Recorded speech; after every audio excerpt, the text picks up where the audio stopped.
Okay, picture the dashboard. It's, what, 8 a.m. on a Tuesday?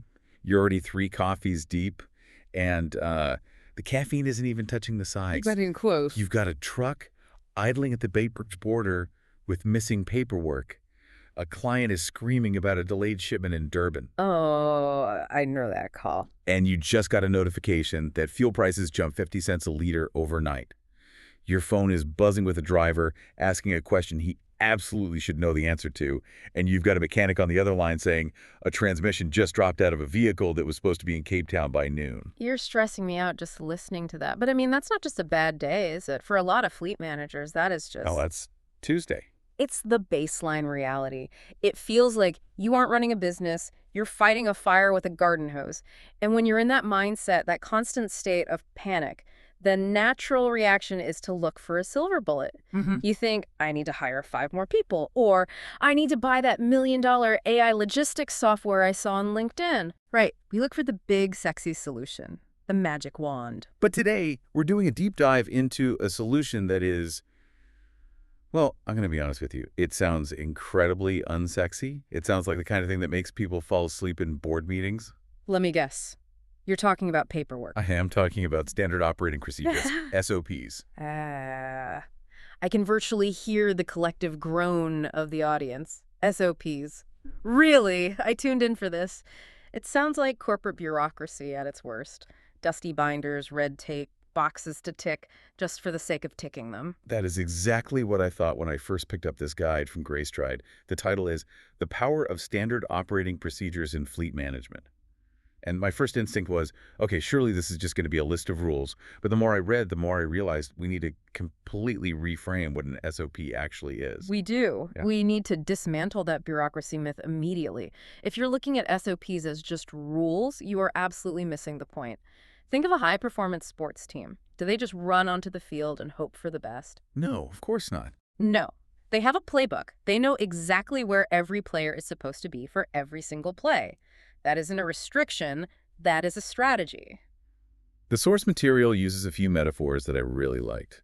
They call it a roadmap, which makes sense, but they also call it a safety net, and I think that's where we need to start. Because if you're running a fleet, you might think, my drivers know how to drive. My mechanics know how to fix trucks. Why do I need to write it all down? Because human memory is fallible and, knowing how to drive isn't the same as operating a fleet efficiently.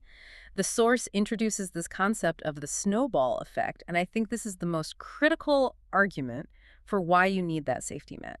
Talk us through that. How does a snowball start in the logistics company? Okay, let's look at a microfailure. Let's say you don't have a rigid SOP for pre-trip inspections. You've got a driver, let's call him Dave. Dave's a good driver, been with you for years. But today, he's running, say, 10 minutes late. Happens all the time. It does. He grabs his coffee, jumps in the cab, and thinks, I checked the tires yesterday, they're fine. He skips the walk around. Which, yeah, we've all cut a corner when we're rushing. Precisely. It seems harmless. But let's say there was a slow leak in the inner rear tire. 200 miles down the road on a hot highway, that tire blows. Okay, so now you've got a tow truck bill. That's annoying, but it's not the end of the world. T, that's the trap. You're thinking about the tow bill. But look at the snowball. That truck was carrying unique inventory for a just-in-time manufacturing plant. Because the truck is stuck on the side of the road, the plant's production line has to stop. Oh, no. Now you aren't just paying for a tire, you are facing penalty clauses in your contract for stopping their entire line. Ouch. Okay, that's getting expensive fast. It gets worse. Because you missed that delivery window, your reliability rating drops. Your insurance provider flags the incident because it was caused by a, quote, preventable maintenance failure. Now your premiums for the entire fleet go up next year. A skipped 5-minute check, which cost the company $0 to perform, has now snowballed into a $50,000 loss in long-term value. That is the snowball. And the SOP is the wall that stops the snowball from ever rolling in the first place. It removes the option of Dave is running late, so he skips the check. If the SOP says the truck does not move until the checklist is signed and uploaded, the snowball never forms. It's not about mistrusting Dave. It's about protecting the business from the chaos of reality. The Greystride Guide breaks this down into 3 pillars of value. The first one is consistency across the board. Hmm. And this is where I want to get into the McDonald's model. I love this comparison because everyone gets it. You can walk into a McDonald's in Tokyo, New York, or Cape Town. You order the fries They taste exactly the same. every single time. And that's not magic. That's a process. A very specific process. It's a rigorous process. They have an SOP for the oil temperature, the cooking time, the amount of salt. In fleet management, consistency is sanity. You cannot have a business where the outcome depends entirely on who is working that day. So give me a gritty example. Not burgers, but trucks. Where does this consistency really save my hide? Fuel.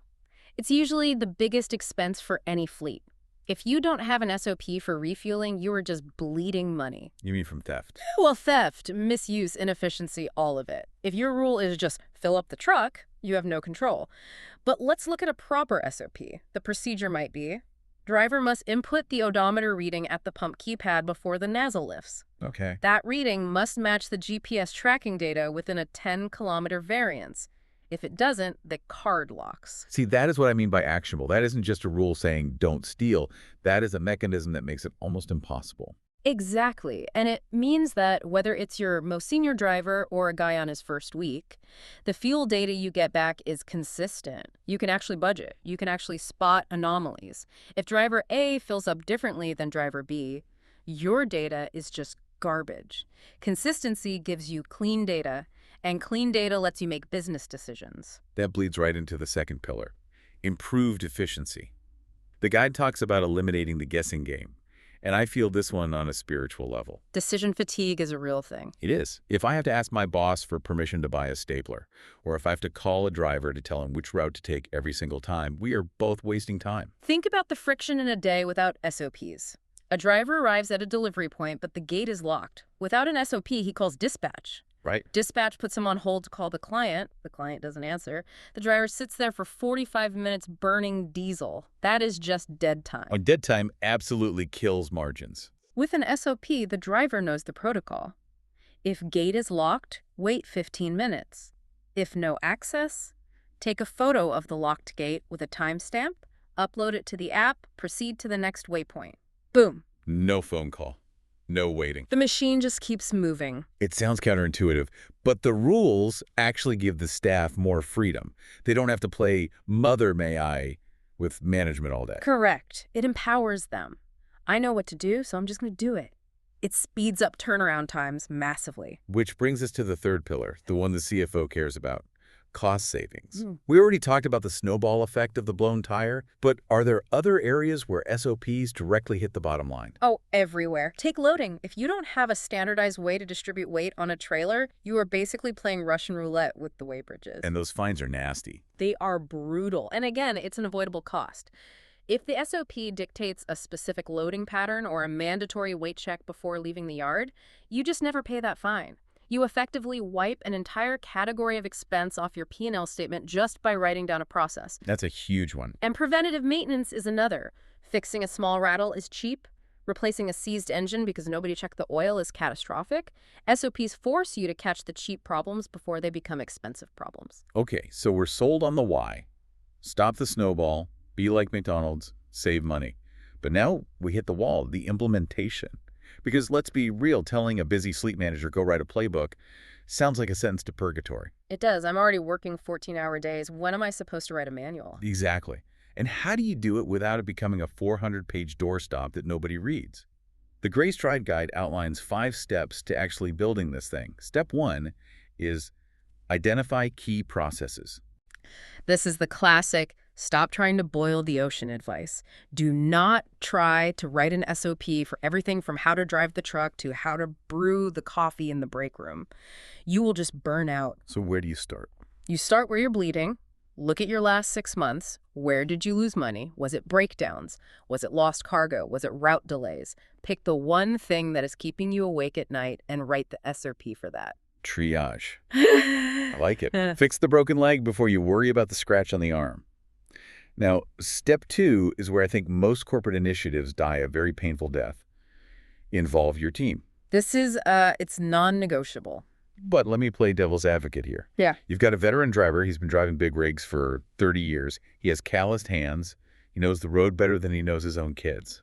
You walk up to him with a clipboard and say, hey, I'm writing a procedure on how to strap a load. Isn't he going to laugh in your face? If you approach it like that, yes, he will not only laugh, he will actively sabotage it. He'll see it as you, the guy in the air-conditioned office, telling him how to do his job. So how do you win him over? You flip the script.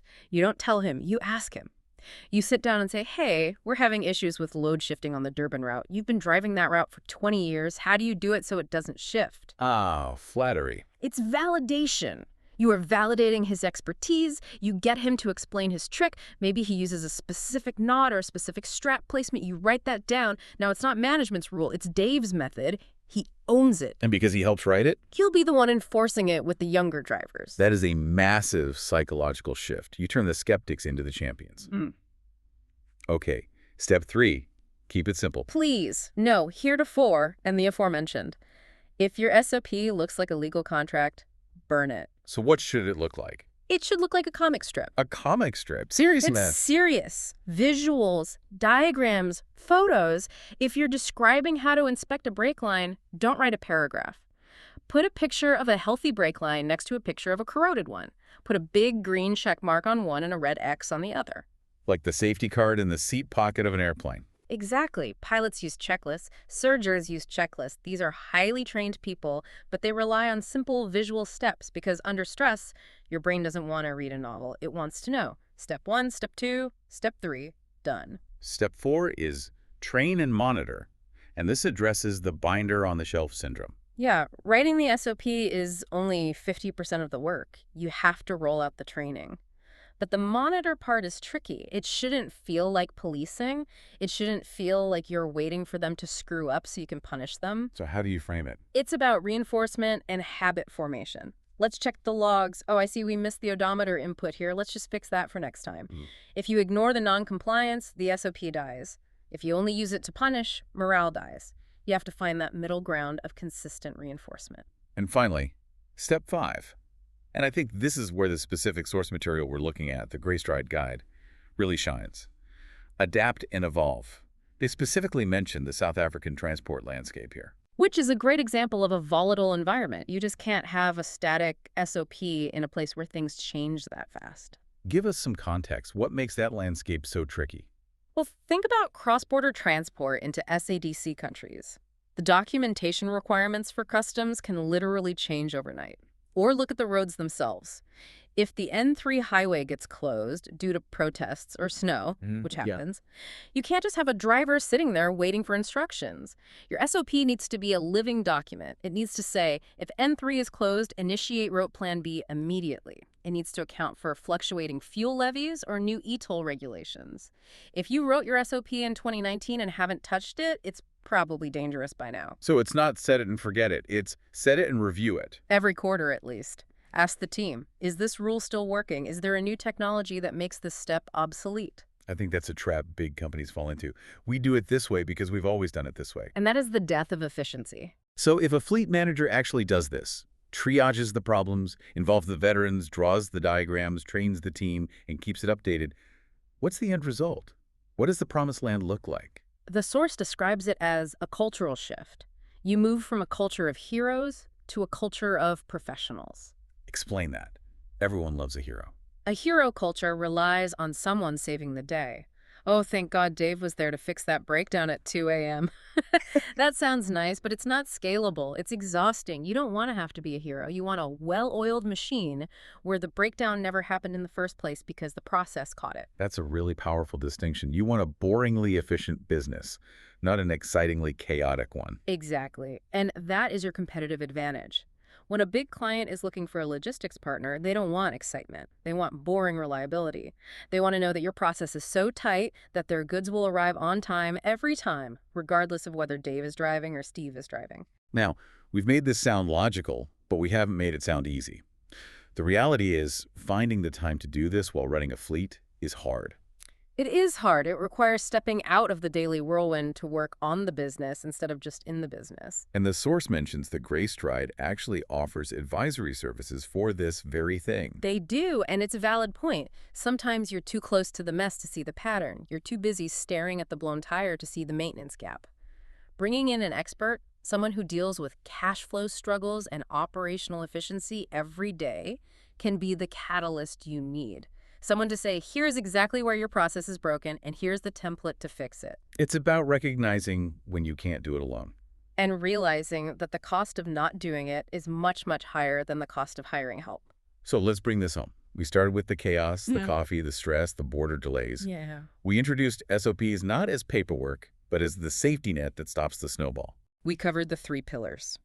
Consistency, the McDonald's factor, efficiency, killing that dead time, and cost savings, avoiding the big fines. We walked through the 5 steps, identified the bleeder, involved the drivers so they don't hate you, keep it visual, train, and then adapt to the landscape. That's the roadmap. Before we sign off, Okay. I want to leave our listeners with a final thought.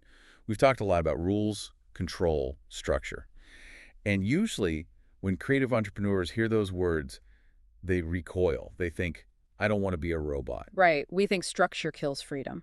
But I want to posit the opposite. Go on. Think about the mental load we talked about earlier, the decision fatigue. If you and your team are spending 80% of your brain power just figuring out the routine stuff, how do I load this? Which route do I take? Where do I sign? You have nothing left for the big stuff. That is a profound point. If SOPs can automate the mundane, if they can take that mental load off the table, imagine how much creative energy that frees up.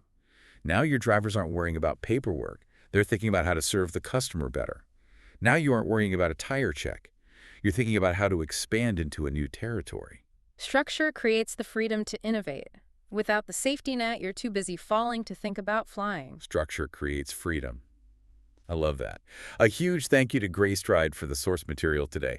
I hope you found some nuggets here to take back to your own operations. Drive safe, check those tires, and get those checklists written. See you on the next Deep Dive.